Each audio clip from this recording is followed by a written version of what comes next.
अब वो जमाना नहीं रहा जब किसान को खेत में सुबह से शाम तक पसीना बहाना पड़ता था, मिट्टी में घुटनों तक धंसकर काम करना पड़ता था, और फिर भी ना मौसम साथ देता ना मिट्टी। जरा सी बारिश हुई नहीं कि खेत में पानी भर गया, फिर मिट्टी में कीड़ा, जड़ में सड़न और मेहनत गई बेकार। हमारे यहाँ तो आज भी यही हो रहा है, लेकिन थाईलैंड, अरे थाईलैंड के किसानों ने तो जैसे खेती की परिभाषा ही बदल दी है। अब वो लोग मिट्टी में आलू नहीं उगाते। हाँ, आप सही सुन रहे हैं, अब वहाँ के किसान मिट्टी छोड़कर हवा में आलू उगा रहे हैं। इस नई तकनीक का नाम है एरोपोनिक्स। अब इस तकनीक में खेत जोतने की जरूरत नहीं, ना बैलों की, ना ट्रैक्टर की, ना ही बारिश के भरोसे बैठने की।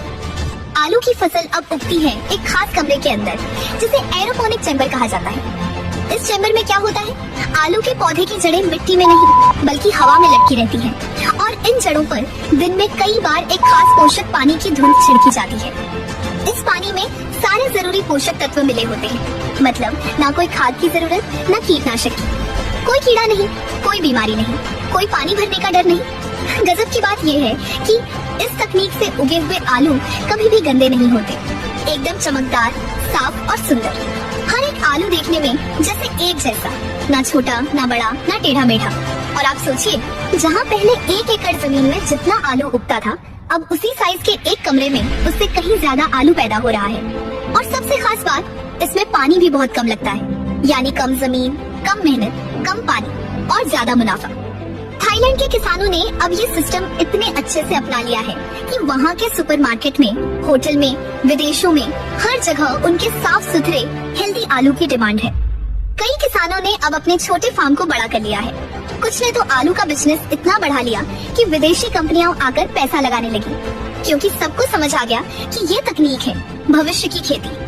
मजे की बात और सुनिए, जब आलू उगता है तो ऊपर की जो पत्तियां और टहनी बचती हैं, उसे फेंका नहीं जाता।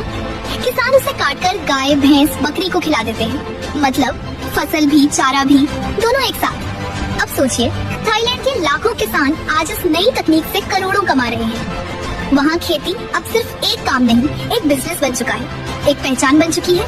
और हम आज भी खेत की मिट्टी खोद रहे हैं। बारिश आई तो तबाही, धूप ज्यादा हुई तो सूखा, कीड़ा लगा तो बर्बादी, फिर भी वही पुरानी सोच, वही पुरानी पद्धति।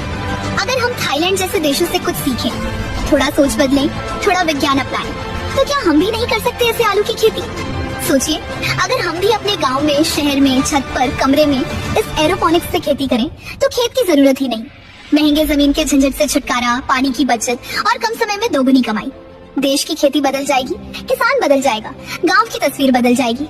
थाईलैंड के लोग समझ गए, खेती अब सिर्फ हल से नहीं, दिमाग